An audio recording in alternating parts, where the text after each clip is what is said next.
আসসালামু আলাইকুম, শুভেচ্ছা সহ আমন্ত্রণ চ্যানেল আই সংবাদে আপনাদের সাথে আছে আমি নবনীতা।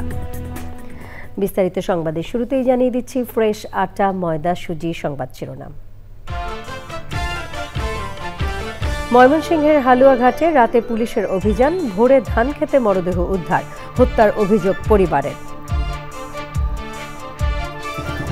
হাসিনাকে ফেরাতে ইন্টারপোলে আবেদন করেও ভারতের প্রভাবে সাড়া মেলেনি, অভিযোগ। আওয়ামী লীগ নির্বাচনে অংশ নিলে বিচার বাধাগ্রস্ত হবে মন্তব্য।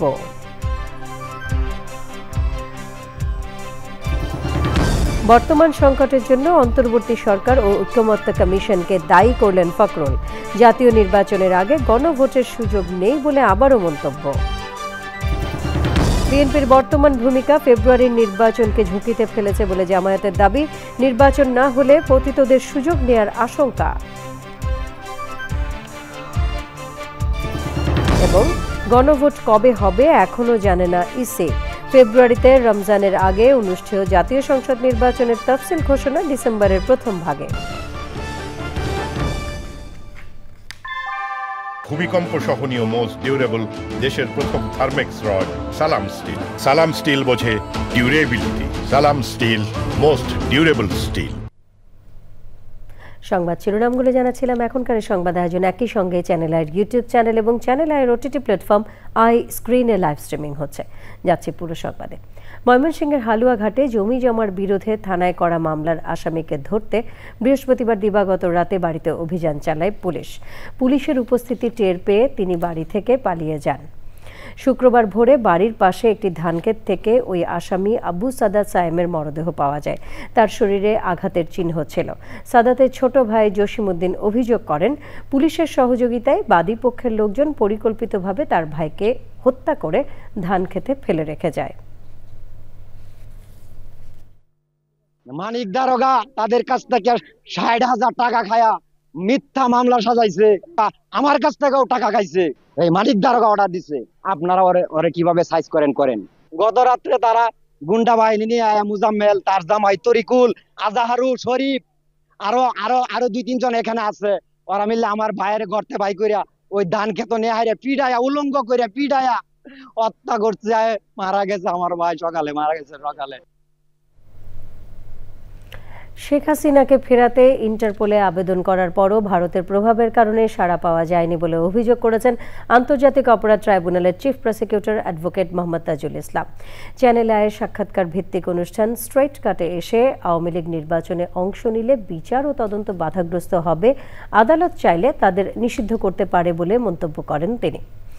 ঢাকার বাইরের এবং যাত্রাবাড়ি থানার মামলাগুলোর তদন্ত শেষ করতে সময় লাগবে বলে জানান এই আইনজীবী। রিয়াজ ইসলাম জানাচ্ছেন। আসসালামু আলাইকুম, স্বাগত। চ্যানেল আইয়ের সাক্ষাৎকার ভিত্তিক অনুষ্ঠান স্ট্রেট কাটে আসেন আন্তর্জাতিক অপরাধ ট্রাইব্যুনালের chief prosecutor advocate Mohammad Tajul Islam. কথা বলেন ট্রাইব্যুনালের বিভিন্ন বিষয় নিয়ে।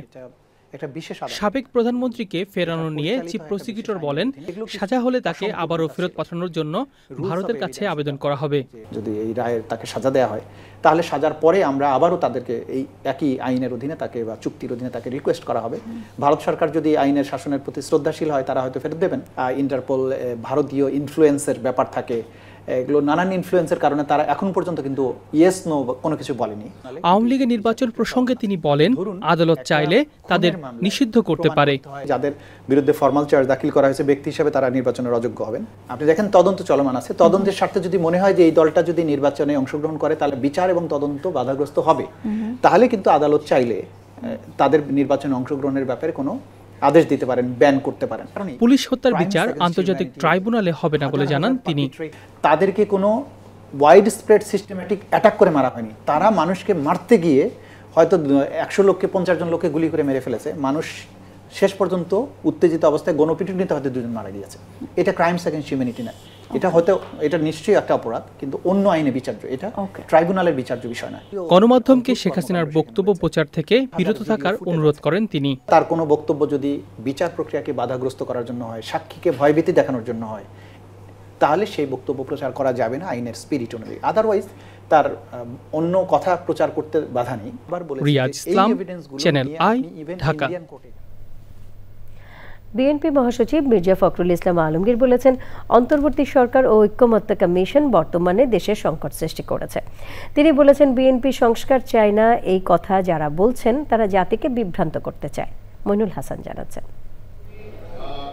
জাতীয় সমাজতান্ত্রিক দল জেএসডি এর ৫৩তম প্রতিষ্ঠাবার্ষিকী উপলক্ষে জাতীয় প্রেস ক্লাবে আলোচনা সভার আয়োজন করেন দলটি। সভায় বিএনপির মহাসচিব মির্জা ফখরুল ইসলাম আলমগীর বলেন, যে আস্থা অন্তর্বর্তী সরকারের উপর রাখা হয়েছিল সে আস্থার মর্যাদা তারা দেয়নি। অন্তর্বর্তীকালীন সরকারের প্রধান উপদেষ্টার কাছে সেটা অনেক পার্থক্য। বিশেষ করে আমরা যে রকম ডিসেন্টগুলো দিয়েছিলাম সেগুলো উল্লেখ করা হয়। সেই জন্য আমরা বলেছি যে it's a breach of trust, একটা আস্থা আমরা রেখেছিলাম, সেই আস্থাটা বিশ্বাসযোগ্যতা বিশ্বাসযোগ্যতা করেছেন, জনগণের সঙ্গে প্রতারণা করেছেন, যেটা আমরা তাদের কাছ থেকে আশা করি। নির্বাচনের আগে গণভোটের সুযোগ নেই বলেও উল্লেখ করেন বিএনপির মহাসচিব। নির্বাচনকে আজকে আপনার পঞ্চায়েত করার জন্য, সেই নির্বাচনকে বিলম্বিত করবার জন্য একটা মহল উঠে পড়ে রয়েছে, বিভিন্নভাবে বিভিন্ন কথাবার্তা বলে জনগণকে বিভ্রান্ত করার চেষ্টা করছে। কিন্তু আমরা খুব পরিষ্কার করে বলতে চাই, গণভোট নির্বাচনের আগে করার কোনো সুযোগ এখন আর নাই। নির্বাচনের দিনই গণভোট হবে, সে কথা আমরা পরিষ্কার করে বলেছি। সেখানে দুটো ব্যালট থাকবে, একটি ভোট গণভোটের জন্য, আরেকটি হচ্ছে জাতীয় সংসদ নির্বাচনের। জাতীয় ঐক্যমত্য কমিশন রাজনৈতিক দলগুলো সব নোট অফ ডিসেন্ট বাদ দিয়ে জনগণের সঙ্গে প্রতারণা করেছেন বলে মন্তব্য করেন বক্তারা। Moinul Hasan, channel I, Dhaka. বিএনপির বর্তমান ভূমিকা ফেব্রুয়ারির নির্বাচনকে ঝুঁকিতে ফেলেছে বলে মনে করে জামায়াতে ইসলামী।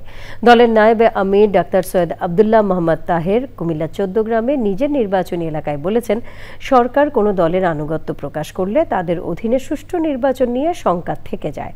খুলনা জামায়াতের হিন্দু সমাবেশে দলটির সেক্রেটারি জেনারেল বলেন, দলগুলো হিন্দুদের ব্যবহার করে শুধু নিজেদের ভাগ্যোন্নয়ন করেছে। কুমিল্লা ও খুলনা প্রতিনিধির পাঠানো তথ্য ও ভিডিও চিত্রে তাফহিমুল ইসলাম জানাচ্ছেন। খুলনার ডুমুরিয়া উপজেলার জামায়াতে ইসলামের হিন্দু সম্মেলনে প্রধান অতিথি হিসাবে যোগ দেন জামায়াতে ইসলামের সেক্রেটারি জেনারেল মিয়া গোলাম পরোয়ার। তিনি বলেন, কারো হুমকিতে হিন্দুরা আর ভয় পায় না।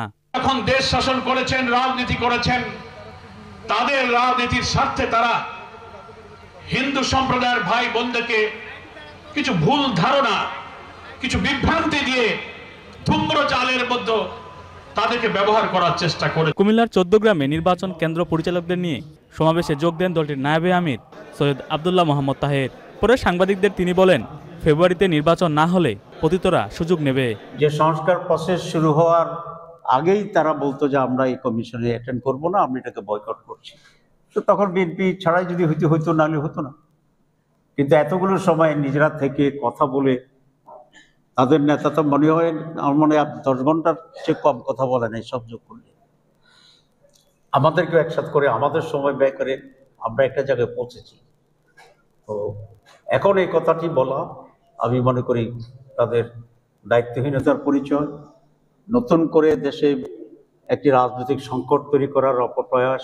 তাহের বলেন, সরকারের নিরপেক্ষতা বজায় রাখতে না পারলে তাদের অধীনে সুষ্ঠু নির্বাচন নিয়ে শঙ্কা থেকে যায়। তাফহিমুল ইসলাম, চ্যানেল আই। নির্বাচন কমিশনার মোহাম্মদ আনোয়ারুল ইসলাম বলেছেন, গণভোট জাতীয় নির্বাচনের আগে হবে না পরে হবে, বিষয়টি এখনও নির্বাচন কমিশনের নজরে আসেনি। ফেব্রুয়ারিতে রমজান মাসের আগে সংসদ নির্বাচন হবে, এই কর্মপরিকল্পনা ইতিমধ্যে প্রকাশ করা হয়েছে। সেই অনুযায়ী নির্বাচনের তফসিল ডিসেম্বরের প্রথম ভাগে ঘোষণা করা হবে। পটুয়াখালী সার্কিট হাউসে সাংবাদিকদের সাথে মতবিনিময়কালে এসব কথা বলেন তিনি। এ সময় ছিলেন নির্বাচন কমিশন সচিবালয়ের সিনিয়র সচিব আক্তার আহমেদ, অতিরিক্ত জেলা ম্যাজিস্ট্রেট তারেক হাওলাদার এবং অন্যরা। নির্বাচনের আগে হবে না কবে হবে, বিষয়টি এখনো নির্বাচন কমিশনের নজরে আসে নাই। সরকার কিভাবে প্রস্তুতি নিচ্ছেন সেই জিনিসটি আমাদের কাছে এখনো পৌঁছেনি। ফেব্রুয়ারিতে নির্বাচন অনুষ্ঠিত হবে রমজান মাসের পূর্বে, এই পরিকল্পনা নিয়ে আমরা কর্ম পরিকল্পনা অলরেডি প্রকাশ করেছি। আমাদের নির্বাচনের যে তফসিল সেটি ডিসেম্বরের প্রথম ভাগে ইনশাল্লাহ আমরা ঘোষণা করব। রাজধানীর গুলশানে একটি বারের বাউন্সার ও কর্মচারীদের মারধরে যুবদল নেতা ও ব্যবসায়ী দবিরুল ইসলাম নিহতের ঘটনায় রিমান্ডে থাকা আসামিদের জিজ্ঞাসাবাদ করছে পুলিশ। বৃহস্পতিবার গ্রেপ্তার 7 আসামিকে 7 দিনের রিমান্ডের আবেদন করলে প্রত্যেকের 3 দিন করে রিমান্ড মঞ্জুর করেন আদালত। গুলশান থানার ভারপ্রাপ্ত কর্মকর্তা জানিয়েছেন, সিসিটিভি ক্যামেরার ফুটেজ বিশ্লেষণ করা হচ্ছে। ওই ঘটনায় আরও কেউ জড়িত আছে কিনা তা খতিয়ে দেখা হচ্ছে। 14 অক্টোবর রাতে গুলশানে ব্লিস আর্ট লাউঞ্জ নামে বারের সামনে বিল পরিশোধ নিয়ে কথা কাটাকাটির এক পর্যায়ে ব্যবসায়ী দবিরুল ইসলামকে মারধর করে বারটির বাউন্সার ও কর্মচারীরা। দবিরুল বাড্ডা থানা যুবদলের একটি ওয়ার্ডের জয়েন্ট সেক্রেটারি ছিলেন। ওই ঘটনায় নিহত দবিরুলের স্ত্রী গুলশান থানায় হত্যা মামলা দায়ের করেন। ওই ঘটনায় ঢাকা ও কুমিল্লায় অভিযান চালিয়ে 7 জনকে গ্রেফতার করেছে পুলিশ। গ্রেপ্তারকৃতরা হলেন শামীম আহমেদ, রাজু আহমেদ, তোফাজ্জল হোসেন, রাকিব, কাউসার, রুবেল মাহমুদ ও প্লাবন মিয়া। তাদের মধ্যে শামীম আহমেদ ওই বারের ব্যবস্থাপক এবং তোফাজ্জল হোসেন গ্রাহক। বাকি 5 জন বারের বাউন্সার ও কর্মচারী। ওমরা ভিসার মেয়াদ 3 মাস থেকে কমিয়ে 1 মাস করেছে সৌদি আরব। ভিসা ইস্যু করার তারিখ থেকে এই 1 মাস গণনা করা হবে। এ বিষয়ে সৌদি গ্যাজেটের প্রতিবেদনে বলা হয়েছে, গত কয়েক বছরের তুলনায় এবার ওমরা যাত্রীর চাপ বেশি থাকায় সংশ্লিষ্ট মন্ত্রণালয় ওমরা ভিসা সংক্রান্ত নিয়মে কিছু পরিবর্তন এনেছে। সংশোধিত নিয়ম অনুযায়ী ভিসা ইস্যু হওয়ার 30 দিনের মধ্যে যদি কোনো হজযাত্রী সৌদি আরবে প্রবেশ করে নাম নথিভুক্ত না করেন তবে তার ওমরা ভিসা বাতিল হয়ে যাবে। পাশাপাশি হজযাত্রী সৌদি আরবে পৌঁছানোর পর সেখানে থাকার সময়কালে আগের মতোই 3 মাস থাকবে। নতুন এ নিয়ম আগামী 1 সপ্তাহ থেকে কার্যকর হবে।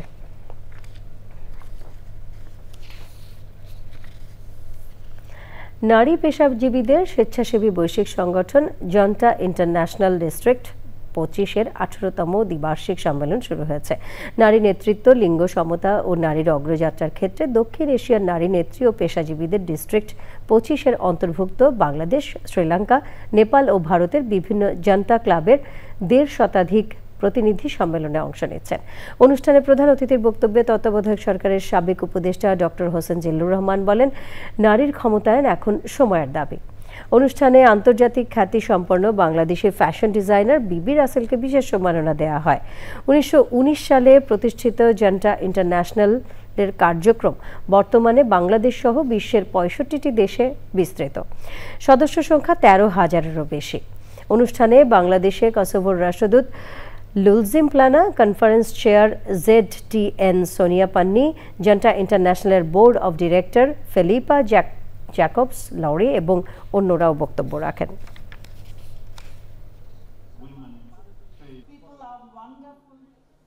The vision we have of ourselves as human beings is absolutely central to whether we can make the world a better place. So to recognize this issue of the inner fire of women, that women have inner fire which needs to be kindled, which needs to given the space to grow and glow, and which in turn actually will light up their surroundings and their places in the world. Prince উপাধি আগেই ত্যাগ করেছিলেন। এবার রাজকীয় প্রাসাদ Windsor mansion ছাড়তে হচ্ছে প্রয়াত রানীর দ্বিতীয় এলিজাবেথের ছোট ছেলে ও ব্রিটেনের রাজা চার্লসের ভাই অ্যান্ড্রুকে। রাজকীয় মর্যাদা প্রত্যাহারের পাশাপাশি অ্যান্ড্রুকে প্রাসাদ ছাড়ার নির্দেশ দেওয়া হয়েছে। বৃহস্পতিবার এক বিবৃতিতে বিষয়টি নিশ্চিত করেছে বাকিংহাম প্যালেস। পরিবর্তিত পরিস্থিতিতে অ্যান্ড্রুর নাম হবে Andrew Mountbatten Windsor. Sultana Himu জানাচ্ছেন। যুক্তরাষ্ট্রের সাজাপ্রাপ্ত যৌন অপরাধী জেফ্রি এপস্টেইনের সঙ্গে বন্ধুত্ব এবং নিজের যৌন কেলেঙ্কারি ফাঁস হতেই সমালোচনা শুরু হয় ব্রিটিশ রাজা তৃতীয় চার্লসের ভাই 65 বছর বয়সী প্রিন্স অ্যান্ড্রুকে নিয়ে। এপস্টেইনের বিরুদ্ধে ভার্জিনিয়া জিওফ্রের অভিযোগ সামনে আসতেই সমালোচনার মুখে পড়েন অ্যান্ড্রু। আত্মহত্যা করা জিওফ্রে তার আত্মজীবনীতে লিখে গেছেন, কিশোরী বয়সে 3 বার প্রিন্স অ্যান্ড্রু তাকে যৌন হেনস্থা করেছিলেন। বাকিংহাম প্যালেস জানায়, অ্যান্ড্রুর সব উপাধি ও সম্মান প্রত্যাহারের আনুষ্ঠানিক প্রক্রিয়া শুরু করেছেন রাজা চার্লস। এখন থেকে তিনি অ্যান্ড্রু মাউন্টব্যাটেন উইন্ডসর নামে পরিচিত হবেন। তাকে প্রাসাদ ছাড়ার নোটিশও দেয়া হয়েছে। চলতি মাসের শুরুর দিকে ব্যক্তিগত জীবন নিয়ে প্রশ্ন ওঠার পর অ্যান্ড্রু তার অন্যান্য রাজকীয় উপাধি যেমন ডিউক অব ইয়র্ক উপাধিও ছেড়ে দেন। যদিও অ্যান্ড্রু অভিযোগ অস্বীকার করেছেন। উপাধি হারালেও তিনি এখনও ব্রিটিশ সিংহাসনের অষ্টম উত্তরাধিকারী। রাজা চার্লসের এই পদক্ষেপে ব্রিটিশ সরকার সমর্থন জানিয়েছে। ব্রিটেনের সর্বশেষ কোনো রাজপুত্রের উপাধি প্রত্যাহার করা হয়েছিল 1917 সালে। Sultana Himu, channel I. এবারে ভোটের হাওয়া।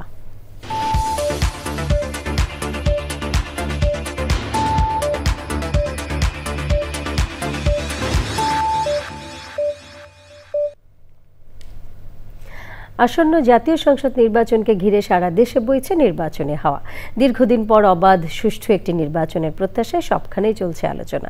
দেশের নানান বয়সী নানান পেশার মানুষ কি ভাবছেন নির্বাচন নিয়ে, আর জানবো কি চাইছেন মেহেরপুরের ভোটাররা।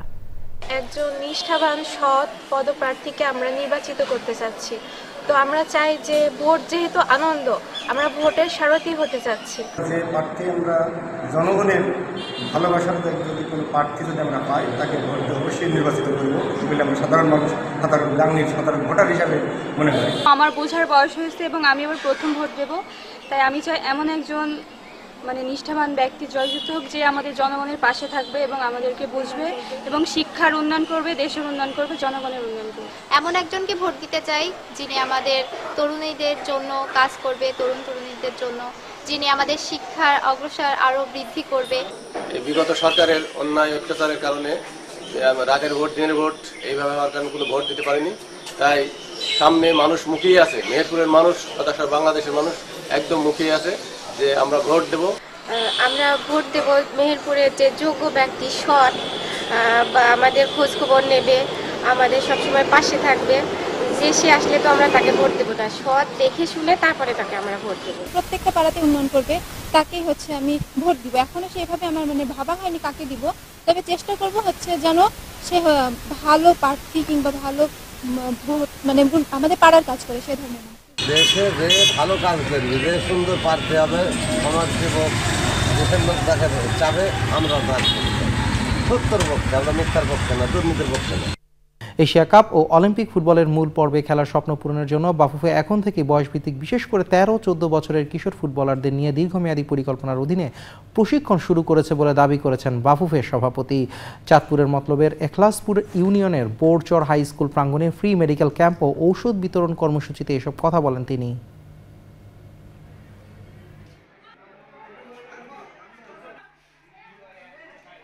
আমি বিশ্বাস করি যেখানে ট্যালেন্ট থাকবে সেখান থেকে আমরা খুঁজে বার করতে পারবো। আর সেটা করার জন্য আমাদের বিভিন্ন জেলা এবং উপজেলা লেভেলে যে লিগগুলি দীর্ঘদিন হয় নাই, সেই লিগগুলোকে আমরা আবার চালু করতে হবে যেন চলমানটা থাকে খেলা। আর সেম টাইমে স্কুল টুর্নামেন্টটা, ইন্টার স্কুল টুর্নামেন্টটা বিভিন্ন গ্রাম পর্যায়ে যেন সেটা যেন চলমান থাকে। এটা মানে না যে আমাদের সব জায়গায় চ্যাম্পিয়ন খুঁজতে হবে, আর আমরা খেলাটাকে চালু রাখতে চাই অ্যান্ড কম্পিটিশনটাকে চালু রাখতে চাই। চলে যাচ্ছি সংবাদের পরবর্তী অংশে। ইসলামিক বক্তা ডাক্তার জাকির নায়েককে আমন্ত্রণ জানানোর বিষয়ে বক্তব্য দিয়েছে ভারত। বৃহস্পতিবার ভারতের পররাষ্ট্র মন্ত্রণালয়ের মুখপাত্র রণধীর জয়সওয়াল বলেন, জাকির নায়েক একজন পলাতক, ভারতে তার খোঁজ চলছে। ভারতের প্রত্যাশা তিনি যেখানেই যান না কেন তারা তার বিরুদ্ধে যথাযথ ব্যবস্থা নেবে। On Zakir Naik being invited, well, he's a fugitive. He's wanted in India. So we expect that wherever he goes, those people will take due action against him and meet our security concerns. সংবাদের এই পর্যায়ে নিয়ে নিচ্ছে খানিকক্ষণের বিরতি, আর বিরতির পর অন্যান্য সংবাদের সাথে জানিয়ে ফিরব। যুদ্ধবিরতি চুক্তি অমান্য করে গাজায় ভয়াবহ হামলার পরদিন ইসরায়েলের কাছে হামাসের 2 বন্দীর মরদেহ হস্তান্তর, রেড ক্রসের মাধ্যমে মরদেহ গ্রহণ।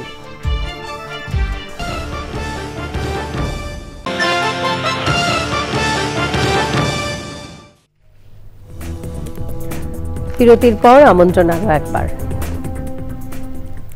দেশের পুলিশ সদস্যরা পাচ্ছেন নতুন রঙের নতুন পোশাক। আয়রন রঙের হবে নতুন পোশাক। পুলিশ সদস্যরা আগামী 15 নভেম্বর থেকে নতুন পোশাক পাবেন বলে জানিয়েছে পুলিশ সদর দপ্তর। তবে র্যাব ও আনসারের পোশাকের রং কি হবে তা এখনো যাচাই বাছাই পর্যায়ে রয়েছে বলে জানানো হয়েছে। শাকের আদনান জানাচ্ছেন। গত বছরের 5ই আগস্ট ছাত্র জনতার অভ্যুত্থানে আওয়ামী লীগ সরকারের পতনের পর পুলিশ বাহিনীর সংস্কারের পাশাপাশি পোশাক পরিবর্তনের দাবি ওঠে। সেই ধারাবাহিকতায় পুলিশের পোশাকের রং পরিবর্তন করা হয়েছে। পুলিশ সদস্যদের পোশাক হবে আয়রন রঙের, সবার জন্য একই রঙের হবে নতুন ইউনিফর্ম। যেহেতু 15 নভেম্বর থেকে আমাদের শীতকালীন ইউনিফর্ম পরা আরম্ভ হয়, সেক্ষেত্রে আমরা চেষ্টা করব 15 নভেম্বর থেকে তাদেরকে নতুন যে পোশাক, শীতকালীন পোশাক, সেটা নতুন পোশাকে দেওয়া হবে।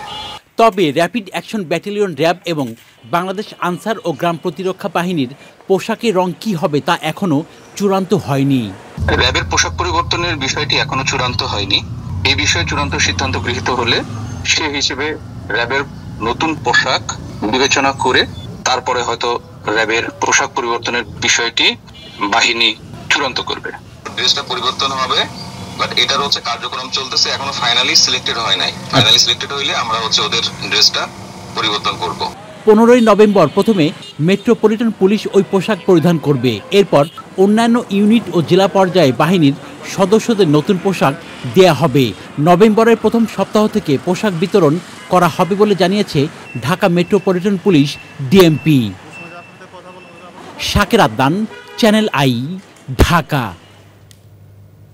নেটওয়ার্ক অফ ইয়ং বায়োটেকনোলজিস্ট বাংলাদেশের আয়োজনে রাজধানীতে বাংলাদেশ বায়োটেকনোলজি গ্র্যাজুয়েটদের চাকুরি ক্ষেত্র, প্রতিবন্ধকতা, চ্যালেঞ্জ ও উত্তরণের পথ শীর্ষক গোলটেবিল বৈঠক হয়েছে। বৈঠকে দেশের বিশ্ববিদ্যালয়, গবেষণা প্রতিষ্ঠান ও শিল্প খাতের প্রতিনিধিদের একত্রিত করে বায়োটেকনোলজি গ্র্যাজুয়েটদের কর্মসংস্থানের বর্তমান অবস্থা, বিদ্যমান প্রতিবন্ধকতা এবং সম্ভাব্য সমাধান ও কৌশল নিয়ে মুক্ত আলোচনা ও মতবিনিময় করা হয়। ঢাকা বিশ্ববিদ্যালয়ের centre for advanced research in sciences এর কনফারেন্স রুমে বৈঠকটি অনুষ্ঠিত হয়। আলোচনায় অংশ নেন দেশের শীর্ষ গবেষণা প্রতিষ্ঠান, বিশ্ববিদ্যালয় ও শিল্প খাতের বিশিষ্ট ব্যক্তিরা। জুলাই সনদ বাস্তবায়ন করে দেশে গণতান্ত্রিক ব্যবস্থা প্রতিষ্ঠার আহ্বান জানিয়েছেন বক্তারা। গণসংহতি আন্দোলনের ৫ম জাতীয় সম্মেলনে বক্তারা বলেন, জাতীয় ঐক্যের বাইরে গিয়ে অন্য কিছু চাপিয়ে দেওয়ার সুযোগ নেই।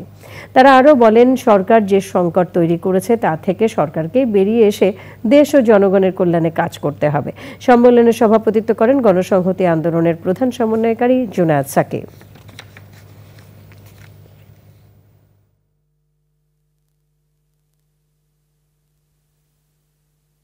যে প্রস্তাবনাটা দেওয়া হয়েছে জুলাই সনদের, সেখান থেকে নোট অফ ডিসেন্ট বাদ দেওয়া হয়েছে।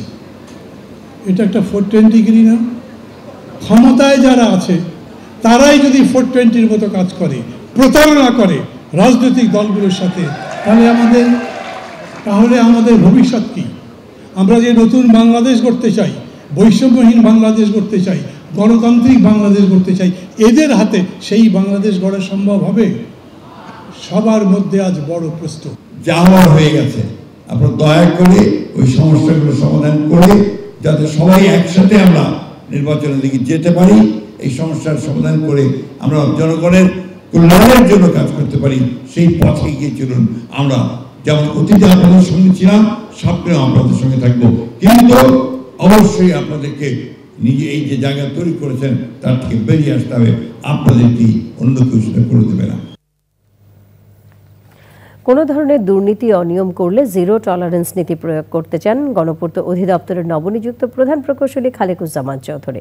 চ্যানেল আইকে তিনি বলেছেন, শুধু শহরে নয়, সমানভাবে গুরুত্ব দেবেন গ্রামের কাজেও। সংশ্লিষ্ট মন্ত্রণালয়গুলোর সাথেও কাজের সমন্বয় বাড়ানোর পরিকল্পনা রয়েছে তার। নাজিব বেগ জানাচ্ছেন। সরকারি ভবন ও স্থাপনা নির্মাণ ও রক্ষণাবেক্ষণ, সরকারি পরিত্যক্ত সম্পত্তির সুষ্ঠু রক্ষণাবেক্ষণ, সেই সাথে নির্মাণ সামগ্রীর গুণগত মান নিশ্চিতে কাজ করে গণপূর্ত অধিদপ্তর। সম্প্রতি এই অধিদপ্তরের প্রধান প্রকৌশলী হিসেবে যোগ দিয়েছেন প্রকৌশলী খালেকুজ্জামান চৌধুরী। যোগ দিয়েই গণপূর্ত অধিদপ্তরের শৃঙ্খলা মজবুত করার কথা জানিয়েছেন তিনি। শুধুমাত্র শহর ভিত্তিক না, আমরা গ্রাম থেকে শহর পর্যন্ত সমস্ত জায়গায় যাতে আমাদের কাজের ব্যাপ্তি থাকে।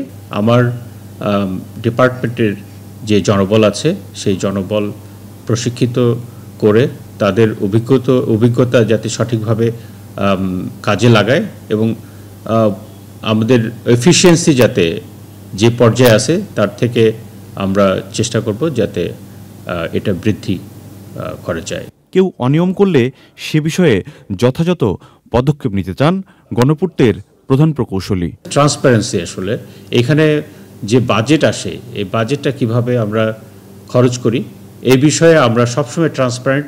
আমরা যে ধরনের ট্রান্সপারেন্সি সর্বোচ্চ লেভেলের সেটা আমরা নিশ্চিত করতে চাই।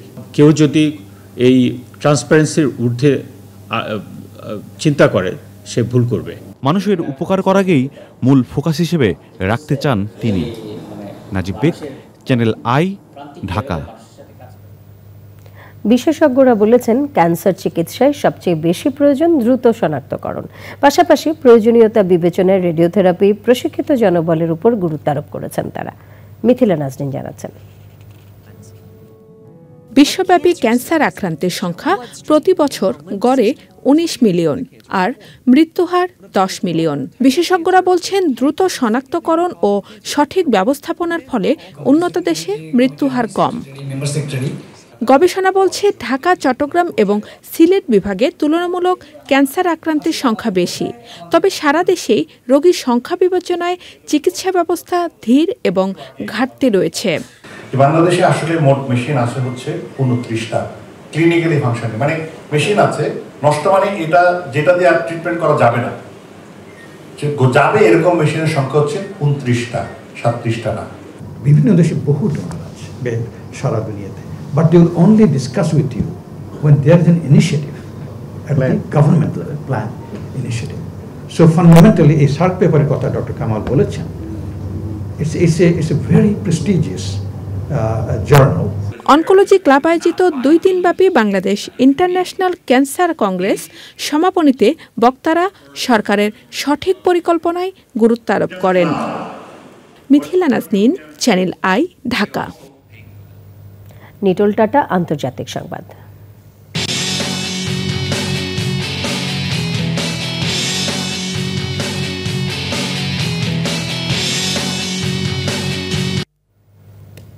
যুদ্ধবিরতি উপেক্ষা করে গাজায় ভয়াবহ হামলা চালানোর একদিন পর ইসরায়েলের কাছে 2 বন্দীর মরদেহ হস্তান্তর করেছে হামাস। ইসরায়েলি প্রধানমন্ত্রী বেনিয়ামিন নেতানিয়াহুর কার্যালয় জানিয়েছে রেড ক্রসের মাধ্যমে 2টি মৃতদেহ ইসরায়েল গ্রহণ করেছে। আমিনা রহমান সত্যি জানাচ্ছেন। গাজায় প্রায় 2 বছর ধরে চলা যুদ্ধে ইসরায়েলি হামলায় প্রাণ হারিয়েছে ৬৮,০০০-এর বেশি ফিলিস্তিনি। ধ্বংসস্তূপে পরিণত হয়েছে গাজা নগরী। পরে যুক্তরাষ্ট্রের মধ্যস্থতায় হয় যুদ্ধবিরতির চুক্তি অনুযায়ী আরও 2 জিম্মির মরদেহ ইসরায়েলের কাছে হস্তান্তর করেছে হামাস। তেল আবিবের আবু কবির ফরেনসিক ইনস্টিটিউটে ময়নাতদন্তের পর তাদের মৃত্যুর কারণ জানা যাবে বলে ইসরায়েল কর্তৃপক্ষ জানিয়েছে। বৃহস্পতিবার পর্যন্ত হামাস 15টি মরদেহ হস্তান্তর করেছে। বাকি মরদেহ ফেরত দেওয়ার কাজ চলছে। তবে ইসরায়েল অভিযোগ করেছে মরদেহ হস্তান্তর প্রক্রিয়া খুবই ধীর গতিতে এগোচ্ছে। গাজার স্বাস্থ্য মন্ত্রণালয় জানিয়েছে 10 অক্টোবর থেকে যুদ্ধবিরতি কার্যকর হওয়ার পরও মঙ্গলবার থেকে বুধবার পর্যন্ত ইসরায়েলি হামলায় 104 জন নিহত হয়েছে। তাদের মধ্যে 46 শিশু এবং 20 জন নারী। জাতিসংঘের একজন কর্মকর্তা বলেছে যুদ্ধবিরতি শুরু হওয়ার পর থেকে 24,000 টনের বেশি ত্রাণ সহায়তা গাজায় পৌঁছেছে। Amina Rahman Supti, channel I. এবারে আই স্ক্রিন সাংস্কৃতিক সংবাদ।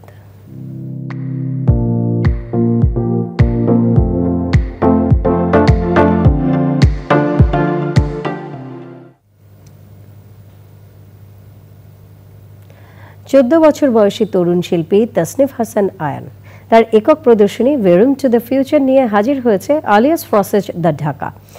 এই প্রদর্শনীর মাধ্যমে আয়ান কেবল তার শিল্প চর্চার যাত্রাকেই নয়, ভবিষ্যতের টেকসই পৃথিবীর প্রতি তার ভাবনাকেও তুলে ধরেছেন। প্রদর্শনীটি মিরপুর রোড আলিয়াস ফ্রসেজ দ্য ঢাকার জুম গ্যালারিতে চলবে 31 অক্টোবর থেকে 7 নভেম্বর পর্যন্ত। প্রতিদিন বিকেল 3টা থেকে রাত 9টা পর্যন্ত দর্শনার্থীদের জন্য উন্মুক্ত থাকবে। সব শিল্পপ্রেমী বন্ধু ও শুভানুধ্যায়ীদের প্রদর্শনী দেখতে আমন্ত্রণ জানিয়েছে ঢাকার ফরাসি সাংস্কৃতিক কেন্দ্র। এবারে কৃষি সংবাদ।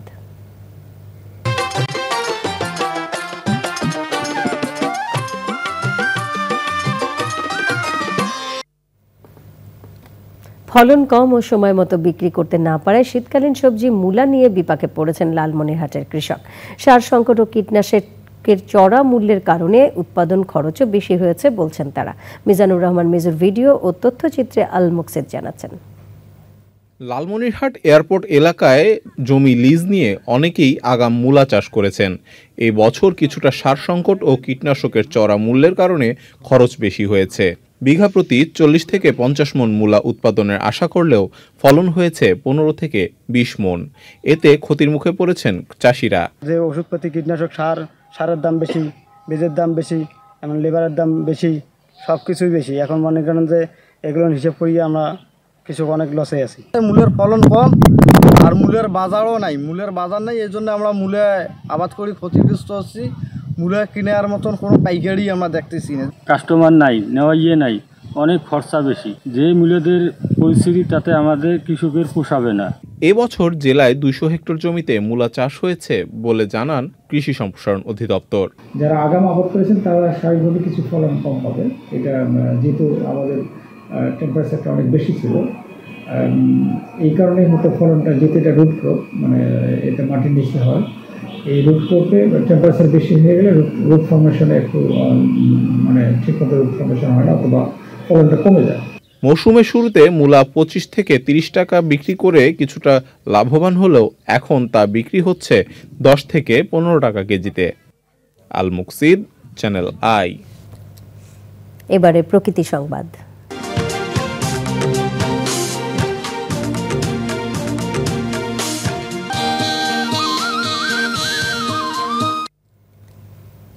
জলে ভাসা সম্প্রদায় মান্তা, যাদের সুখ দুঃখ হাসি কান্না মিলেমিশে আছে নদী ও নৌকায়।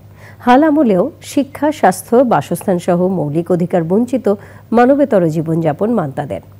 নতুন প্রজন্মের নিরাপদ ভবিষ্যৎ নিশ্চিতে জীবনমানের উন্নয়ন ও পুনর্বাসনে কার্যকর পদক্ষেপের দাবি মান্তা জনগোষ্ঠীর। বরিশাল থেকে সাইদ পান্থর তথ্য এবং আরিফুর রহমানের ভিডিও চিত্রে আফরোজা হাসি জানাচ্ছেন।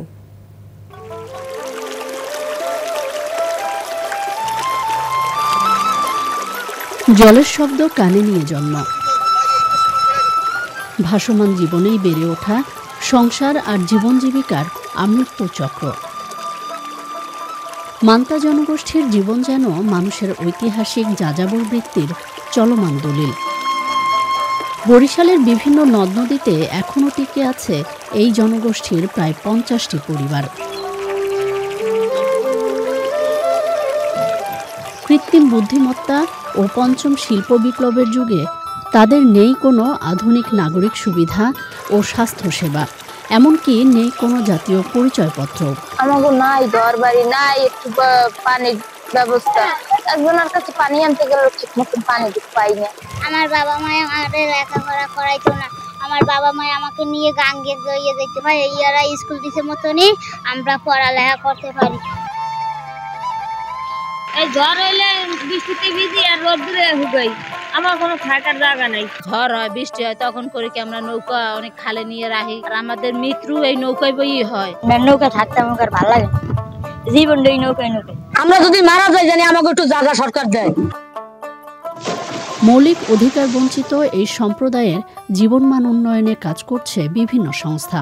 বিভিন্ন যে সরকারের যে দপ্তরগুলো আছে এগুলা তাদেরকে আমরা লিঙ্কেজ করাই দিতে আছি, যাতে তারা এই সেবাগুলো তারা পাইতে সহজ হয়। তাদের চিকিৎসা সেবা থেকে মানুষের যে মৌলিক অধিকার যেটা আমরা বলি, সেই সুযোগ সুবিধাগুলো নিশ্চিত করা উচিত। ওদেরকে সচেতন করার মতো আমাদের অনেকগুলো প্রোগ্রাম আছে, ওদের দেখবো যে আসলে আরো কি দরকার সামনের দিকে, ওই দিকে আমরা নজর দেব। ওদের জীবনমান উন্নয়নের জন্য আমাদের কিছু প্রশিক্ষণ কার্যক্রম রয়েছে, আমরা ওই সকল নারীদেরকে প্রশিক্ষণ দিয়ে তাদেরকে উদ্যোক্তা হিসেবে স্বাবলম্বী করার একটা কর্মপ্রচেষ্টা চালাতে হবে।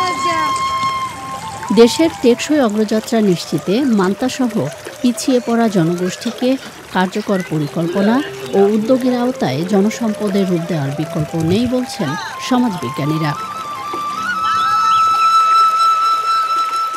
আফরোজা হাসি, প্রকৃতি ও জীবন desk, channel I. Dhaka bank PLC বাণিজ্য সংবাদ।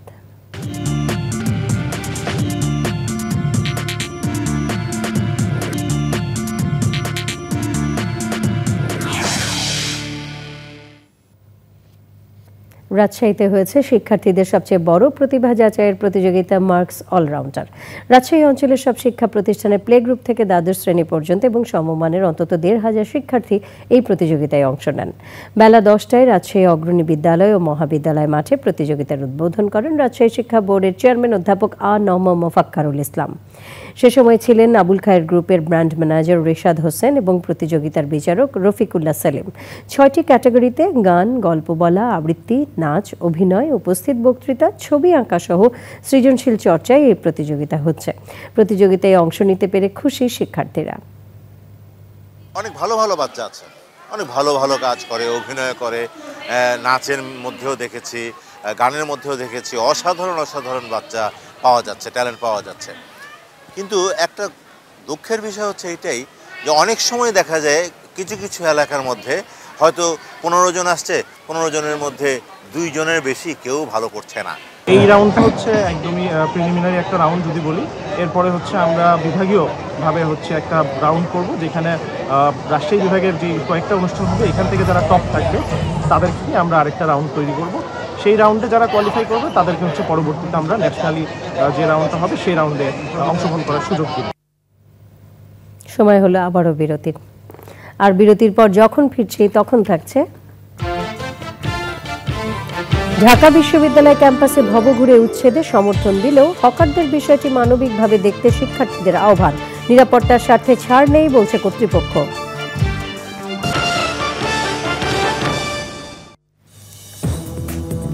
আপনারা দেখছেন চ্যানেল আই সংবাদ। ঢাকা বিশ্ববিদ্যালয় ক্যাম্পাস থেকে ভবঘুরে ও দোকান উচ্ছেদ কার্যক্রম ঘিরে সামাজিক যোগাযোগ মাধ্যমে আলোচনা সমালোচনা হচ্ছে। ভবঘুরে উচ্ছেদকে স্বাগত জানালেও জীবিকার কথা চিন্তা করে হকারদের বিষয়টি মানবিকভাবে দেখার আহ্বান জানিয়েছেন অনেক শিক্ষার্থী। উচ্ছেদ কার্যক্রমে সংশ্লিষ্ট ঢাকা বিশ্ববিদ্যালয়ের প্রক্টোরিয়াল টিম ও ডাকসু নেতারা জানিয়েছেন ক্যাম্পাসের নিরাপত্তার স্বার্থে উচ্ছেদ কার্যক্রম চলমান থাকবে। লালা নসীন জানাচ্ছেন। ঢাকা বিশ্ববিদ্যালয়ের প্রক্টোরিয়াল টিমকে সাথে নিয়ে ডাকসু নেতাদের ক্যাম্পাস থেকে ভবঘুরে ও হকার উচ্ছেদ কার্যক্রমকে নিয়ে গত কয়েকদিন ধরে সামাজিক যোগাযোগ মাধ্যমে বিভিন্ন ধরনের প্রতিক্রিয়া জানাচ্ছেন সাবেক ও বর্তমান শিক্ষার্থীরা। ক্যাম্পাসের নিরাপত্তার স্বার্থে ভবঘুরে উচ্ছেদ প্রক্রিয়াকে স্বাগত জানিয়েছেন অনেক শিক্ষার্থী। ইউনিভার্সিটি আসলে রিসেন্ট কয়েক বছর ধরে মোটামুটি একটা পার্ক হয়ে গেছিল। যখন আমার পাশে আরেকজন একটা ভবঘুরের মতো মানুষ থাকে, এটা আমাকে ইনসিকিউর ফিল করায়। ক্যাম্পাসের সৌন্দর্য পুনরায় ফিরিয়ে আনার জন্য তাদের যদি উচ্ছেদ করতে হয় তাহলে অবশ্যই সেটার জন্য আমরা এই অভিযানটাকে সাধুবাদ জানাচ্ছি। 20 থেকে 30 বছর ধরে যারা ক্যাম্পাসে দোকান নিয়ে জীবিকা নির্বাহ করছেন তাদের জন্য বিকল্প ব্যবস্থা না করে হঠাৎ উচ্ছেদ প্রক্রিয়ার সমালোচনাও করেছেন শিক্ষার্থীদের কেউ কেউ। মারধরের মাধ্যমে কিংবা সম্মানহানির মাধ্যমে যদি এই ধরনের উচ্ছেদ করা হয় তাহলে সেটা ঢাকা বিশ্ববিদ্যালয়ের ভাবমূর্তি সারা দেশের মানুষের কাছে কি করে? একজন বাদাম বিক্রেতা কোনোভাবেই আমার মনে হয় না যে খারাপ কিছু করতেছে, সেই নিরাপত্তায় তো তার ব্যাঘাত ঘটানোর কোনো মানে হয় না। এমন কোথাও কোনো শব্দ লেখা নাই যে নির্বাচিত ছাত্রনেতা একজন ম্যাজিস্ট্রেটের মতো করে আচরণ করবেন, এই পাওয়ার তাকে কেউ দেয় নাই। উচ্ছেদ প্রক্রিয়ায় যুক্ত ডাকসু প্রতিনিধিরা জবাব দিয়েছেন এসব প্রশ্নের। আমাদের মূলত প্রায়োরিটি পাচ্ছে তারা সিস্টেম ডেভেলপ করা, যে বিষয়টা আগে অনিয়ন্ত্রিত ছিল আমরা চাচ্ছি সেটা নিয়ন্ত্রিত হোক। আমাদের এখানে ম্যাটার করছে আমাদের স্টুডেন্টরা কি চায়, আমরা স্টুডেন্টরা কোনোভাবে আপনার সমালোচনা করছেই না। বিশ্ববিদ্যালয়ের প্রক্টর জানিয়েছেন মানবিকতার দোহাই দিয়ে ক্যাম্পাসের নিরাপত্তা বিঘ্নিত করতে চান না তারা। ইয়েস, আমি অনেকের সাথে একমত যে তাদের রুটি রুজি দেখার প্রয়োজন আছে, কিন্তু সেটা রাষ্ট্র দেখবে, ঢাকা বিশ্ব এটা দেখবে না। আমার শিক্ষার্থী অনিরাপদ করে আমি দেখব না, আমার কর্মকর্তা শিক্ষককে অনিরাপদ করে আমি এটা দেখব না। ক্যাম্পাসের সুষ্ঠু পরিবেশ নিশ্চিতে শিগগিরই নিবন্ধনভুক্ত হকার ও রিকশা নামানোর উদ্যোগের কথা জানান ডাকসু নেতারা। লাইলা নৌসিন, চ্যানেল আই, ঢাকা। রাষ্ট্রচিন্তা জার্নালের প্রতিষ্ঠাতা সম্পাদক বীর মুক্তিযোদ্ধা হাবিবুর রহমান স্মরণে হাবিবুর রহমান স্মারক বক্তৃতা 2 অনুষ্ঠিত হয়েছে। ঢাকা বিশ্ববিদ্যালয়ের সিরাজুল ইসলাম লেকচার হলে আয়োজিত সেমিনারে বক্তৃতা করেন জাহাঙ্গীরনগর বিশ্ববিদ্যালয়ের দর্শন বিভাগের শিক্ষক সৈয়দ নিজার। সভাপতিত্ব করেন রাষ্ট্রচিন্তা জার্নালের সম্পাদক চট্টগ্রাম বিশ্ববিদ্যালয়ের শিক্ষক আর রাজি। প্রতি বছর হাবিবুর রহমান স্মারক বক্তৃতার আয়োজন করে আসছে রাষ্ট্রচিন্তা জার্নাল।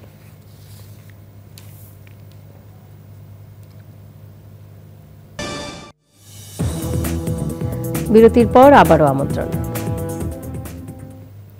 সাবেক শিক্ষা প্রতিমন্ত্রী ও বিএনপির জাতীয় নির্বাহী কমিটির সদস্য ডক্টর আ.ন.ম এহসানুল হক মিলন বলেছেন, বিগত ফ্যাসিস্ট সরকারের আমলে বিএনপি নেতাদের বিদেশ যেতে না দেয়া অত্যাচারের একটি অন্যতম হাতিয়ার ছিল। গণঅভ্যুত্থান পরবর্তী এই সরকারের সময়েও চিকিৎসার জন্য বিদেশ যাত্রায় বাধা দেয়াকে হয়রানিমূলক ও অপমানজনক বলে মন্তব্য করেছেন তিনি। সংবাদ সম্মেলনে এসব কথা বলেন এহসানুল হক মিলন।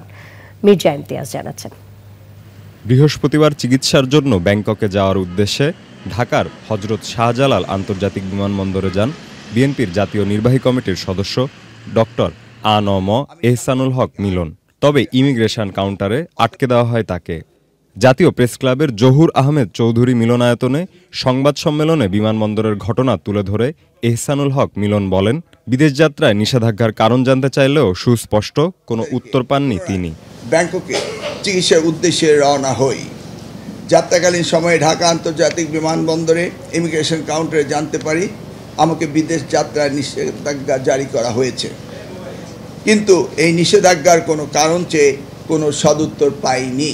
চিকিৎসার জন্য বিদেশ যাত্রায় বাধা দেওয়াকে হয়রানিমূলক মন্তব্য করেন সাবেক এই শিক্ষা প্রতিমন্ত্রী। দেশমাতা বেগম খালেদা জিয়াকে মুমূর্ষু অবস্থায় তার চিকিৎসার্থে দেশের বাইরে যেতে দেয়নি। আমাকে অপ্রত্যাশিতভাবে বিদেশ যেতে না দেওয়ার এই ঘটনা অতীতের সেই ন্যাক্কারজনক স্মৃতিগুলো আমাকে মনে করিয়ে দেয়। আমি সরকারের কাছে জানতে চাই, কেন আমাকে বিদেশ যেতে দেওয়া হলো না। সাংবাদিকদের প্রশ্নের উত্তরে তিনি বলেন, সোশ্যাল মিডিয়ায় পাসপোর্টের মেয়াদ সংক্রান্ত সমস্যার কথা বলা হলেও বাস্তবে কোনো জটিলতা ছিল না। Mirza Imtiaz, channel I, Dhaka. World federation of কাউন্সিলের সভাপতি পুনর্নির্বাচিত হয়েছে নিকোলাস কে মার্গারোপোলস এবং সহসভাপতি আসিফ এ চৌধুরী। মরক্কোর মারাকেশে সংগঠনের সাধারণ পরিষদের অধিবেশনে ঘোষণা করা হয়। 1982 সালে প্রতিষ্ঠিত ওয়ার্ল্ড ফেডারেশন অফ কাউন্সিলের একটি বৈশ্বিক সংগঠন যা সম্মানসূচক কাউন্সিলদের ঐক্যবদ্ধ করে এবং আন্তর্জাতিক সহযোগিতা, সুশাসন ও বিশ্বব্যাপী কাউন্সিলর প্রতিষ্ঠানগুলোর শক্তিশালীকরণে কাজ করে। বৃহত্তর বগুড়া সমিতির সাধারণ সভা ও নবনির্বাচিত কার্যকরী পরিষদের অভিষেক অনুষ্ঠিত হয়েছে। রাজধানীর ডিপ্লোমা ইঞ্জিনিয়ার্স ইনস্টিটিউটে সভাটি অনুষ্ঠিত হয়। অনুষ্ঠানে সভাপতিত্ব করেন বৃহত্তর বগুড়া সমিতির সভাপতি প্রফেসর ডাক্তার মওদুদ হোসেন আলমগীর। বক্তব্য রাখেন বগুড়া সমিতির সাধারণ সম্পাদক মোশাররফ হোসেন চৌধুরী সহ অন্যরা। সাধারণ সভা ও নবনির্বাচিত কার্যকরী পরিষদের অভিষেক শেষে সাংস্কৃতিক অনুষ্ঠানের আয়োজন করা হয়। অনুষ্ঠানে বগুড়া সমিতির সদস্য এবং ঢাকায় বসবাসরত বগুড়াবাসী অংশগ্রহণ করেন।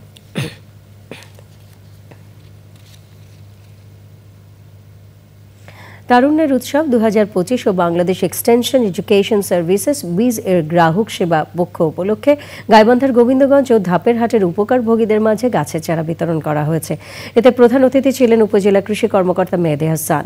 বিশেষ অতিথি ছিলেন সংস্থাটির audit officer Shahin Alam, compliance officer Shafiqul Islam ও sub zonal manager Bakul Islam. পারিবারিক পুষ্টি চাহিদা পূরণের পাশাপাশি পরিবেশের ভারসাম্য রক্ষায় এ ধরনের কর্মকাণ্ড অব্যাহত রাখার কথা বলেছেন আয়োজকরা।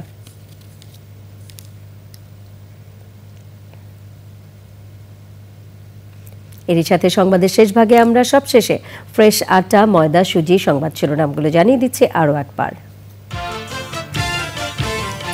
ময়মনসিংহের হালুয়াঘাটের রাতে পুলিশের অভিযান, ভোরে ধানক্ষেতে মরদেহ উদ্ধার, হত্যার অভিযোগ পরিবারের।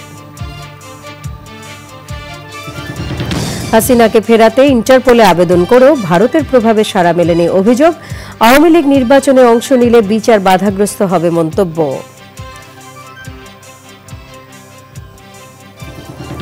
বর্তমান সংকটের জন্য অন্তর্বর্তী সরকার ও ঐক্যমত্য কমিশনকে দায়ী করলেন ফখরুল। জাতীয় নির্বাচনের আগে গণভোটের সুযোগ নেই বলে আবারও মন্তব্য।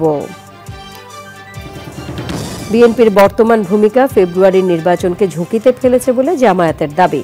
নির্বাচন না হলে পতিতদের সুযোগ নেয়ার আশঙ্কা। এবং গণভোট কবে হবে এখনও জানে না ইসি। ফেব্রুয়ারিতে রমজানের আগে অনুষ্ঠেয় জাতীয় সংসদ নির্বাচনের তফসিল ঘোষণা ডিসেম্বরের প্রথম ভাগে।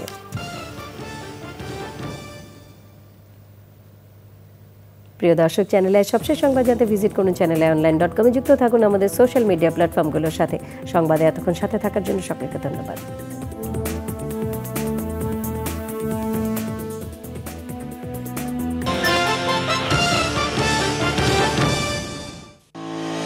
বিশ্বের নানা দেশের নীতি